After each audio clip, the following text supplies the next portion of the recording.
the internal contradictions of the economic program of Mr. Trump, then you'll see that this is what I've just told you is all over the place. Not just with tariffs, but with deporting immigrants and so on. You know, the secondary consequences here ought to make any rational government stop. And the fact that this government isn't stopping, well, draw the conclusion.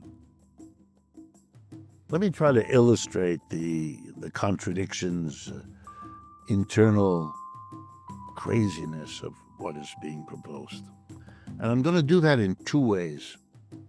I'm going to use what we in economics call supply and demand analysis, a very simple-minded approach we teach students as a beginning to understanding economics. And then I'm going to also use the Marxian economics idea of surplus, which gives you insights that the supply and demand apparatus doesn't. Okay, the president says, and has already in the first weeks of his administration, illustrated dramatically that he is going to deport undocumented immigrants, of which the Homeland Security Department of this country says we have somewhere around 12 million, 10 to 15 million, somewhere in there. Okay, let's take a look at what this might mean. Mostly these are undocumented immigrants, are young people of working age. Yes, some of them bring children when they come, but most don't. And some of them bring their elderly, but most don't. These are young men and women who can travel through the desert and take the hardships that are involved in coming here for many.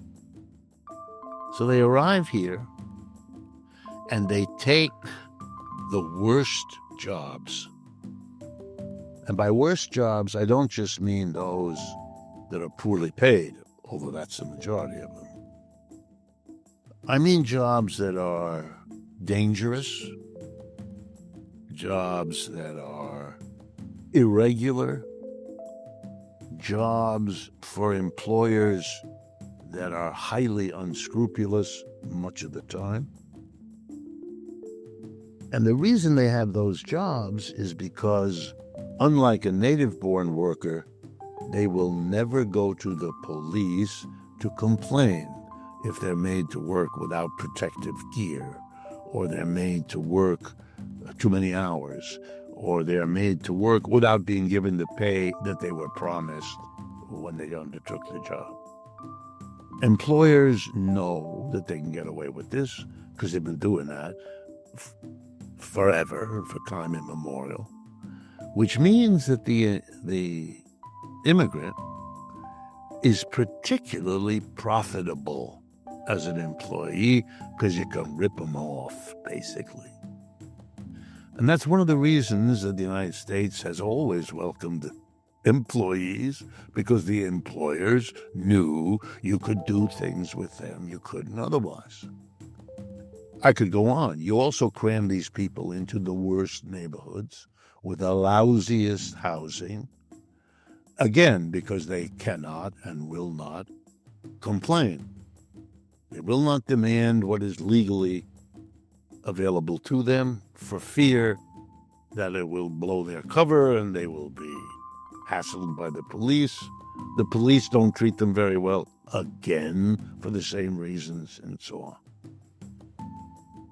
So I'm not going to mention what it means to target these people, many of whom have spent years at the bottom of the jobs pyramid in the United States.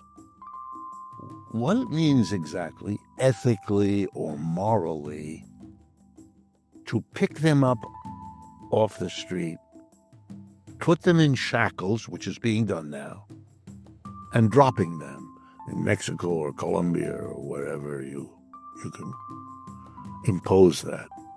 There, how this squares with Christian, Jewish, Muslim, or any other religious system I know of, I leave to the mysteries of how human beings are religious. Extraordinary. But I'm not going to focus on that. Here's the supply and demand. You are reducing the supply of labor. You're literally taking people who had offered and delivered labor effort, brains and muscles, 8 hours a day or more, across the United States. Millions of them are being withdrawn from the labor market. So the supply of workers is being cut. You know, if you're going to get rid of 10 million people, it's going to make an impact. On the other hand, you're going to impose tariffs, meaning that goods produced abroad will no longer be purchased by Americans because they become more expensive. Mr. Trump has said, and by the time this airs, he may well have imposed 25% tariffs on both Canadian and Mexican goods. And again, I'm not, Wow. That's what he said. And he had promised to do that earlier, so they're consistent. That violates the treaties that were initially signed by Mr. Clinton, the NAFTA, and then rewritten and re-signed by Trump himself in his first presidency with a new name. But it's basically a common market between the United States, Canada to the north, Mexico to the south, and it meant that goods could move between them without tax, no tax being applied by any of the three countries to any of the other. He's abrogating that. He's not having a conference to discuss it. He's not having meetings with the leadership to talk. Unilaterally abrogating, which is the politest way you can put this, violating would be another term, this treaty with our two neighbors. Interesting move. Mm-hmm. I'm not going to talk about that. I'm going to assume it goes through in one form or another. The United States is the major market for both of those countries. Therefore, this is a big blow to them because they're going to see the demand for their exports to the United States drop because an American has to pay his own government, the American government, the tariff, the tax, and that makes it more expensive in the manner I just went through with the electric car from China. So it's going to hurt them. And Mr.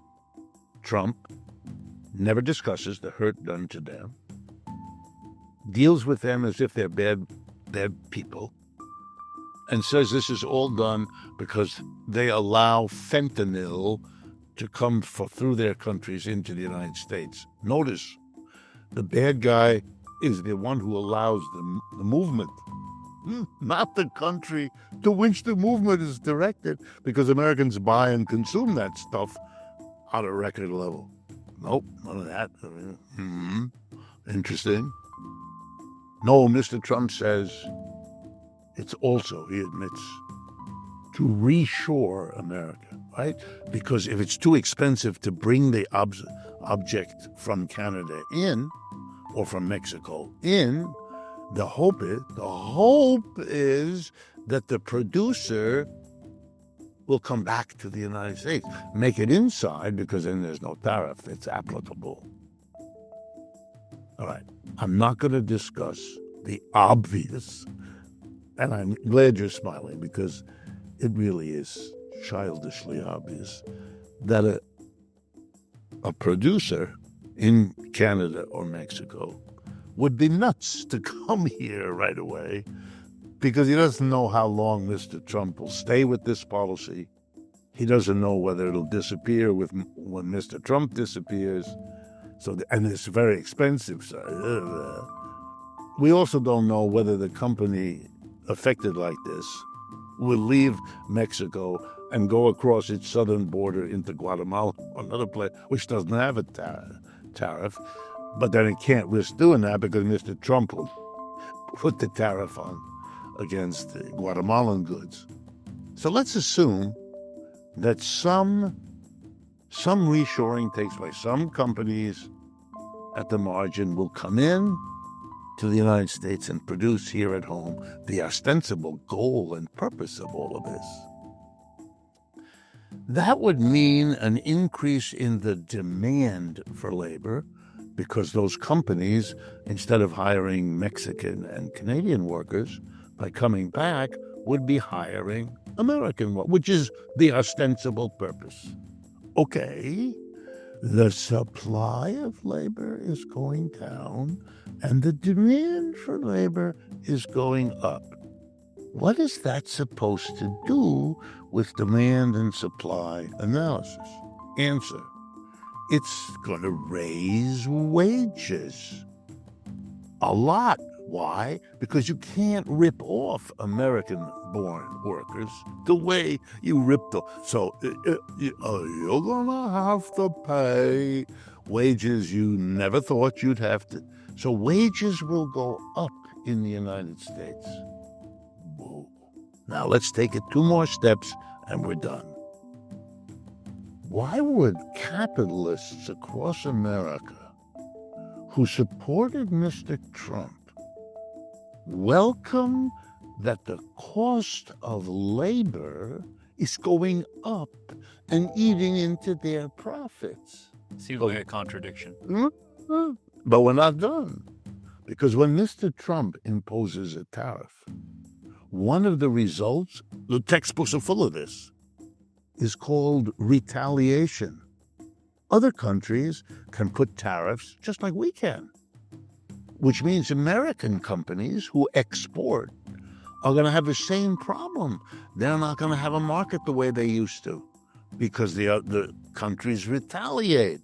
They put a tariff on goods from America, and they've said it. If you tariff us, we will retaliate. So the companies will have higher wages to pay while they can't sell the way they used to. That's a 1-2 punch right in the nose of the employer class. They're the ones who gave him the job. That's not his job in their minds. How's he going to handle what I just described? What? Not only that, but if you put a tariff and the prices go up, what the literature teaches is that the protected companies, the ones who like it that you put a tariffs so your Canadian competitor can't compete with you anymore and your Mexican competitor can't. What you induce the Americans to say, great, I can raise my prices. Because even if I raise them 10%, they've stuck the Canadians with 25% tariff. Everyone's going to have to pay me my 10% more because it's still better than the alternative they can get. You know what that means? You're going to get an inflation. Is it possible that other things, which I don't have the time, but if you want to, we can go there, that other things will neutralize what I just said? That's possible. That's what I meant by a Hail Mary pass. What he's doing is ridiculous economically. And so maybe his rejoinder, or someone who's smarter than him might be able to do, is to say, yes, but if this, and this happen, well, that's possible. It's always possible. But it's not the logical thing to expect. And to expect it from someone who never mentions any of these things, even though, as I hope I've showed you, they're as simple as apple pie. There are no mystery here. There's nothing complicated. And the literature about these things is full of all of this. Not a word of what I just said to you is original to me. Not at all. So all I can tell you is, with this level of contradiction at the basis of what is being proposed here, you're looking at a really strange phenomena unfolding.